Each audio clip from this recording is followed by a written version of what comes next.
tourner les gars vite fait. J'aimerais qu'on mette en pont mes 2 Maranta Cashevana Variegata que j'ai acheté hier. Je dois aller chercher Abel à l'école dans 30 minutes, donc on va se dépêcher, mais je voudrais vraiment les mettre dans un petit pot à part entière et en pont, parce que je pense qu'elles vont pas très bien se porter si je les laisse en terreau, et du coup vous n'allez pas me voir, je vais vous montrer ce que je fais, parce que c'est quand même plus intéressant que de voir ma trogne. Hop, hop, je vais chercher ce qu'il faut et on commence. Donc voilà un pot transparent, je vais mettre les deux ensemble pour la simple et unique raison que quand tu mets une plante en pont, il faut que tu aies la coupelle en dessous pour laisser dans le pont. Et je suis pas non plus la reine des vases, j'ai pas 50 000 vases ou 50 coupelles.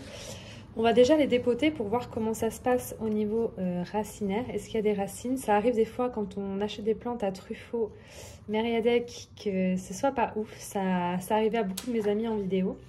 Donc regardez, les racines sont plutôt jolies. Le terreau est vraiment bien, attention. Gardez-les en terreau si vous voulez. Moi, je sais que les Maranta chez moi, elles vont pas mal, mais les feuilles sèches, s'abîment. Enfin, elles sont jamais au top du top. Elles sont jamais très jolies. Donc là, je pensais qu'il y avait 2 pieds. Il y a 2 pieds, hein, il me semble. Bon, on va aller rincer ça dans l'eau. Elle n'a pas soif, en tout cas. Ça avait bien été arrosé quand je les ai achetés hier. Là, par contre, je suis sûre qu'il y a 2 pieds parce qu'il y a une feuille qui est sortie là et une là. Donc, normalement, c'en est vraiment 2 individuels. Mais ça, on pourra mieux le vérifier. Il y a des racines. On pourra mieux le vérifier quand tout sera à nu et bien nettoyé. Ça a été sacrément arrosé d'ailleurs. Là, ça a un peu séché. Ce petit bout là, on va couper ce qui a séché. On verra ce que ça devient dans le long terme. Il n'y a pas énormément de racines de ouf, hein. Donc, si c'était pour remettre en terreau, j'aurais certainement pas mis dans un pot aussi gros que celui-là. Mais comme c'est pour mettre en pont, ça fera très bien l'affaire. On va rincer tout ça, on va faire tremper dans de l'eau tiédasse pour réussir à enlever les morceaux de terre qui restent, quoi, pour que ce soit propre avant de mettre ça en pont. Voilà, je vais vous montrer, je vais nettoyer un peu les racines pour essayer d'enlever un maximum de terreau. Je vais aussi en profiter pour nettoyer les feuilles. Bon, bien sûr, je ne les trempe pas dans de l'eau gelée pour le nettoyer, hein. On va éviter de leur faire un choc. Et là, le but, ça va être d'enlever un maximum de terreau. Donc, si vous êtes patient, vous pouvez prendre tout votre temps et tout enlever. Si vous êtes comme moi, pardon, il vous restera un peu de terreau et de merdouille, mais je n'ai jamais de plantes. J'ai jamais perdu de plantes en pont parce que j'avais laissé du terreau personnellement. Mais je vous conseillerais de quand même prendre votre temps et de bien l'enlever. Sans casser les racines, hein, surtout quand c'est des petites plantes comme ça qu'on n'a pas de ouf. On va éviter de faire les bourrins, même si j'adore faire la bourrine, vous savez. Là, je vais me méfier parce que cette feuille, je ne vais surtout pas la casser. C'est la raison pour laquelle je l'ai voulu, cette plante. Puis avec la chance que j'ai, si je la casse, ça va me faire que des feuilles vertes juste après. Voilà, je vais continuer hors caméra pour pas que ça dure 150 ans et je reviens vers vous. Donc là, je vais parler pour moi. Mais pour moi, là, je vais les mettre en pont, alors que vous voyez clairement qu'il reste des résidus de terreau sur les racines, hein. Donc, vous voyez, je suis pas au top du top à ce niveau-là. Donc, vous mettez, comme à chaque fois, un fond de pont suffisamment grand pour que l'eau, pour que vous ayez suffisamment d'eau quand même dans votre récipient sans que les racines de la plante ne touchent. Vous ne mettez pas non plus trop haut parce que le but, c'est que la plante, elle se tienne droite, qu'elle soit quand même ensevelie dans le pont, sinon elle va faire que tomber et ça va être un petit peu emmerdant. Donc en fait, c'est qu'un pied à chaque fois. Il n'y a pas plusieurs pieds, mais il y a plusieurs départs sur le pied et ça, c'est cool, j'aime beaucoup. Je vais la mettre un peu sur le côté de façon à pouvoir de suite voir les racines et leur évolution. Et puis l'autre, je vais la mettre comme ça pour que ça soit quand même un peu harmonieux et surtout pour avoir en visu cette magnifique feuille incroyable. Ce qui fait que j'aime beaucoup cette Maranta Cashevana Variegata, c'est parce que en classique, elle est verte avec des taches un peu sombres, comme vous pouvez le voir. Et en fait, en mode variegata, dès qu'une variegation touche la tache sombre, eh bien, ça devient rose. Voilà. Et moi, je trouve ça incroyable. Et pourtant, c'est pas une de mes couleurs favorites, bien que à chaque fois, je vous dis ça. Et j'ai de plus en plus de trucs roses à la maison. J'y arrive pas, j'ai pas assez de mains. Il faudrait que j'ai 3 ou 4 mains, ça m'arrangerait. Vous imaginez si on avait 4 mains? Oh là là.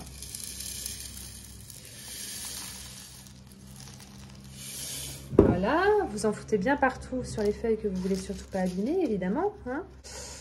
Hop. Mon pont est sec, hein, vous inquiétez pas, je vais l'humidifier après. faut que je rachète un gros paquet de ponts, j'en ai plus. J'espère qu'ils en ont là où je l'achète d'habitude.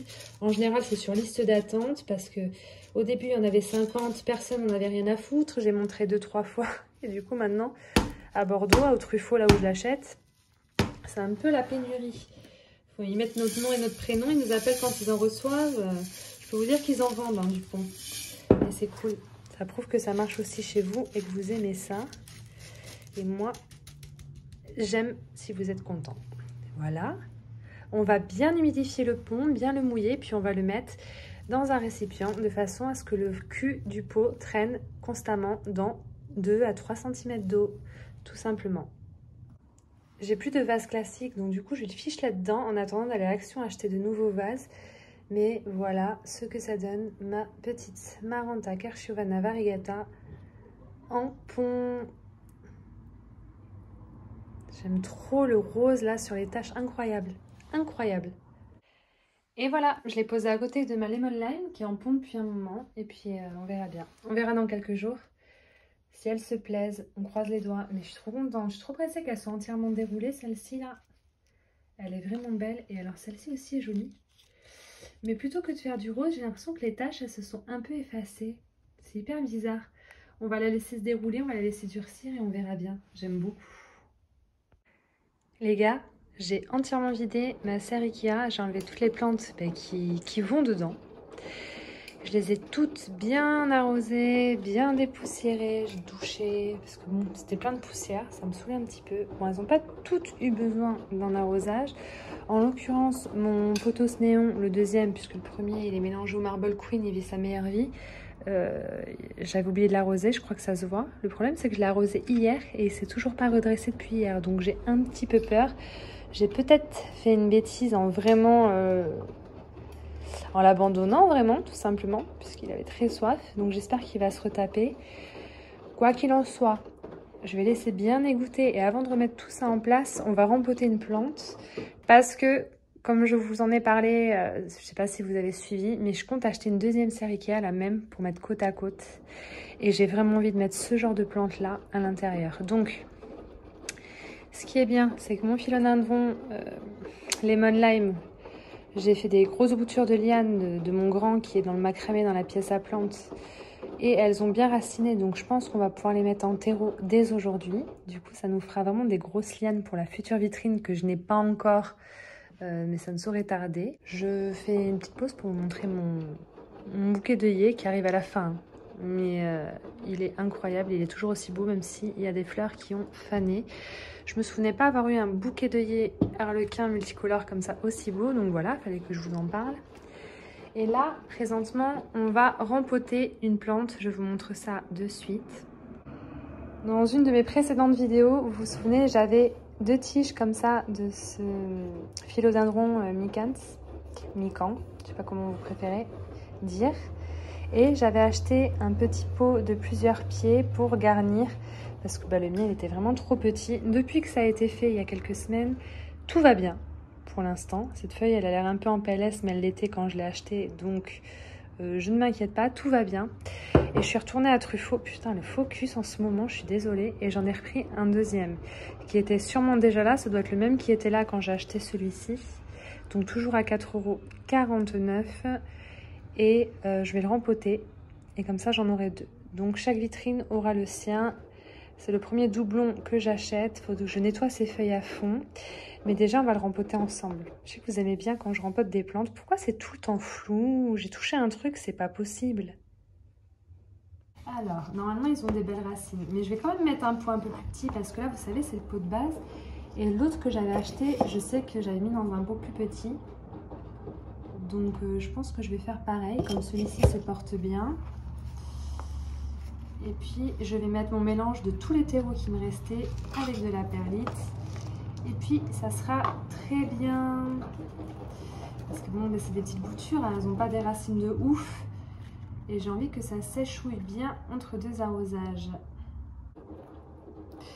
Pas la peine d'enlever toute la terre, hein. On ne le passe pas en eau ou en pont. Donc s'il reste du terreau, c'est vraiment pas très grave, on s'en fiche. Hop. Je vais chercher un petit pot à la taille du précédent. J'en ai trouvé un, il me semble que c'est ça qu'il faut. Attendez. Ah, il est même plus gros celui que j'ai trouvé, je crois. Ouais, il est plus gros. Ouais, mais c'est pas grave, j'ai pas plus petit, je crois. Il faut que je fasse un tri, j'en ai 500 000 des pots, vous seriez choqués. Il est un peu plus gros, mais je pense que... Attendez. Non, il est beaucoup trop gros. Il est gros, il me saoule. Je vais quand même essayer de trouver plus petit. La chieuse. J'arrive pas à trouver un pot qu'il me faut, de la bonne taille. Et vous avez tous les pots que j'ai là? Je vais foutre tout ça dehors, parce que j'en ai 4 fois comme ça, je pense, dans mon allée. Il faudrait que je foute tout cela dans mon allée pour faire de la place, là, pour ranger, parce que c'est le bordel, je vous jure. Donc là, j'ai tout descendu, j'ai tout foutu là, mais regardez. J'ai tout ça. Quand c'est pas trié, c'est pas rangé, rien. Mais il n'y a pas de petits pots, il n'y a que les gros pots. Ah si, c'est bon. Ceux-là, ils vont être parfaits. Trop cool. Ils vont être parfaits, 8.5. Et ça, c'est de la terre cuite. J'avais zappé que j'avais ça. Et c'est plutôt cool parce que c'est beau pour cacher les pots en plastique de mes plantes. Mais c'est un peu lourd. Et là, j'ai pas le temps. Je verrai ce soir. Faut que je fasse du tri de tout ça. En fait, il faudrait que j'empile tout proprement. Et à côté, pour pouvoir me servir de la jardinière. Ce serait bien un jour quand même. J'ai pas l'impression que ça change grand chose, hein, mais regardez, c'est quand même plus petit, qu'on se le dise. Donc c'était un bégonia celui-là, donc ça devait être 3 bégonias. Ouais, ils étaient incroyables ces bégonias, je les avais achetés pour les offrir à mon oncle.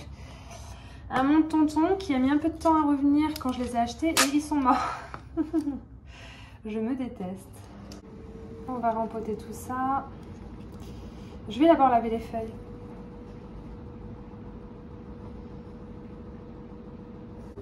Allez, il y avait une feuille qui était cracra, donc je vais rempoter ça et ensuite je passerai sous l'eau, je lui donnerai une petite douche, tout simplement.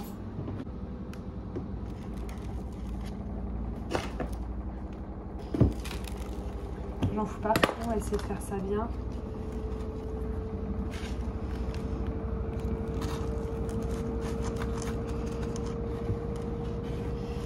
Vive la perlite. Je vous le dis.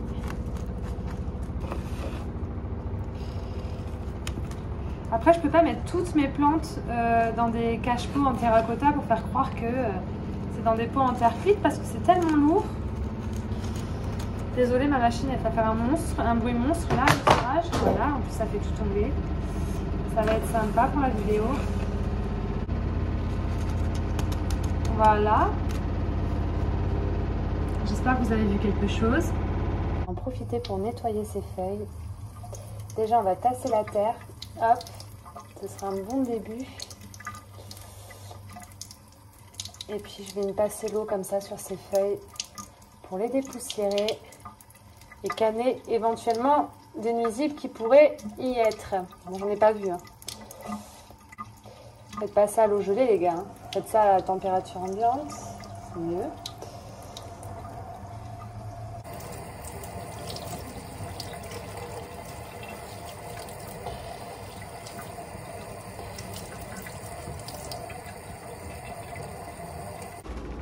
Les gars, ma vitrine elle tremble tellement. Mais j'ai pas eu le choix, j'ai dû faire une machine maintenant. Bon, je l'ai rempoté, je l'ai nettoyé. Bon, il est plus petit, hein, beaucoup plus petit. Celui-là, il y a 2 branches de plus, 2 ou 3 branches de plus qui étaient à moi à la base, c'est pour ça. Mais celui-là est quand même beaucoup plus petit, mais il est tout aussi mignon. J'espère qu'il va bien se porter. J'en ai profité pour trier mes pots et faire du nettoyage. Ça, c'est les dessous que j'utilise pour poser mes plantes dessus quand c'est humide pour pas abîmer mes meubles. Bon, bien sûr, il ne faut pas que ce soit imbibé d'eau. Vous laissez les plantes s'égoutter avant parce que comme c'est du liège, voilà, ça peut quand même abîmer le meuble. Mais en général, ça fait l'affaire. Hop, et puis je pose jamais vraiment sur du bois. C'est vraiment pour poser sur du verre ou du métal. C'est joli, c'est coloré. C'est des dessous de verre que j'achète à Emma. Voilà, je crois que c'est par lot de 4. Je les trouve trop mignons. Ils sont tous différents. J'adore. Je suis fan. Bon, mais voilà. Mes boutures là de liane. Vous savez, les conseils, en général, on vous conseille de faire des boutures de 2-3 feuilles. J'ai voulu faire des boutures de liane. Ça a plutôt bien fonctionné pour la plupart. Donc, tous les nœuds n'ont pas pris. Mais ceux compris, les racines font bien 10 cm par-ci, 10 cm par-là. Donc, je vais rempoter. J'ai pas changé l'eau assez souvent. Vous voyez là, le bout de sa tige a pourri. C'est tout mou, tout dégueu, tout pourri. On va couper. Hein. Mais bon, le nœud au-dessus a bien pris, donc ça va aller. Et on va le rempoter ensemble. pour finir cette vidéo, ça sera cool. Juste, je me dis quand même que j'étais très con. Parce que le problème, c'est qu'il faut que je rempote ça, mais il me faut un pot tout petit, vu la quantité de racines.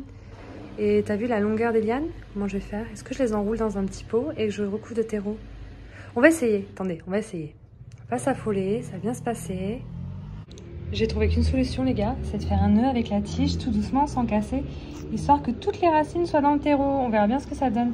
Le problème, c'est que là, il y a un départ, là, il y a un départ, il y a un départ. Donc, on va essayer de mettre ça un peu en surface, avec juste les racines dans le terreau, et laisser les tiges dépasser pour que ça garnisse la base de la plante. Donc, je sais pas si je vais y arriver, mais on va faire en sorte que ça fonctionne. J'ai pas ma perche, donc je vais pas vous montrer en direct. Quoique, est-ce que je peux pas vous poser là? Ouais, c'est pas trop top.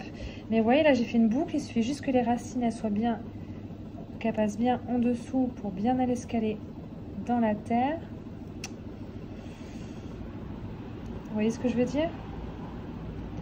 Parce que ce serait con que bah, tous ces nœuds que j'ai gardés là, qui en plus se prennent quoi. Là, vous voyez, il y a une feuille là. C'est un peu flou, il y a une feuille. Donc, il faudrait que les racines, elles soient vraiment face à la terre. Hop. Là, elles sont toutes dans le pot. Et ça, il faudrait que ça reste en surface, les gars. Mais pourquoi je réfléchis jamais? Après, je peux les laisser en eau, hein, et puis je vais jamais les toucher. Attendez.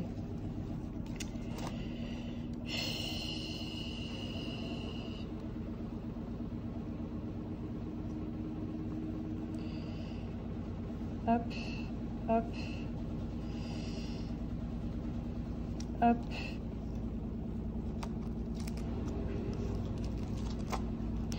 Tant pis pour les départs. Tant pis pour les départs. Au pire, s'il y a des départs qui sont enterrés, tant pis, on n'a pas le choix. Ça va être galère, sinon je vais passer 3/4 d'heure à le faire. Alors là, pareil, il y a une grande tige pleine de racines. J'ai pas réfléchi quand j'ai fait. Je me suis dit, comme il y a beaucoup de feuilles sur les tiges, ben, on va laisser beaucoup de nœuds pour se laisser plus de chances qu'il y en ait un qui prenne. Dans certains cas, ça a pris, dans certains cas, pas. Hop, après, je me dis peut-être que les têtes, elles finiront par sortir de la terre ou elles vont mourir. On verra bien. Ce sera aléatoire. Voilà. C'est bien parce que c'est pliable, les tiges. Sans les casser, c'est faisable. Celle-là, l'avantage, c'est comme son bout a pourri, il n'y a que 2 nœuds qui restent, donc ça va être plus facile. Je vais pouvoir directement mettre ça, hop, facilement au milieu, sans faire de boucle. Vous êtes posé en suspension. Et là, on va combler avec du terreau. La machine n'est pas finie. Ça ressort. Voilà. Et le but, c'est que ça ne se déracine plus, par contre. Donc, avec le poids, ça ne tombe pas. Hop. Bon, mais j'ai enterré la feuille et les départs qu'il y avait dans les nœuds. C'est pas grave. Ou ils sortiront de terre à un moment ou à un autre, ou ils resteront enterrés. C'est pas grave, j'ai pas le choix. Je voulais absolument des grandes lianes. Mais de toute façon, quoi qu'il arrive, il faudra que je fasse des boutures de feuilles pour planter sur le dessus pour garnir. Parce que 3 pauvres lianes qui tombent, ça sera joli quand c'est en hauteur. Ça sera moins joli vu de près. Bon, j'ai réussi comme j'ai pu, les gars. Vous voyez comme ça fait dégarni sur le dessus, puisque c'est 3 branches. Par contre, quand vous posez ça sur une étagère, ça peut être super joli, quoi. Regardez. Vous voyez pas que c'est dégarni quand c'est en hauteur. Du coup, je voulais absolument faire des boutures de branches directement, donc c'est chose faite. Et pour voir ce que ça donne sur la vitrine, bah, ce sera pour la future vitrine, du coup, celui-là, parce que j'ai mes 2 Global Green. Déjà, quoique, je pourrais mettre un des 2 Global Green sur l'autre, mais voilà. J'aime bien l'effet que ça fait, même s'il n'y a que 3 branches. Mais ça sera plus joli quand même quand ça va être garni là. Bon, il y a quand même des départs qui sont pas enterrés, genre celui-ci là. Donc, il va y avoir un départ là. Et peut-être, quand je verrai que ça a bien pris, que les racines ont pris leurs aises et que tout va bien, j'ajouterai peut-être ces branches-là, de ce petit pot-là, qui sont courtes, dedans, pour que ça garnisse. Et en attendant, je vais vous laisser là, parce que je pense que la vidéo a duré assez longtemps. Je vais tout ranger dans ma vitrine, tout beau, tout propre, et puis je vous dis à bientôt pour une nouvelle vidéo, les gars.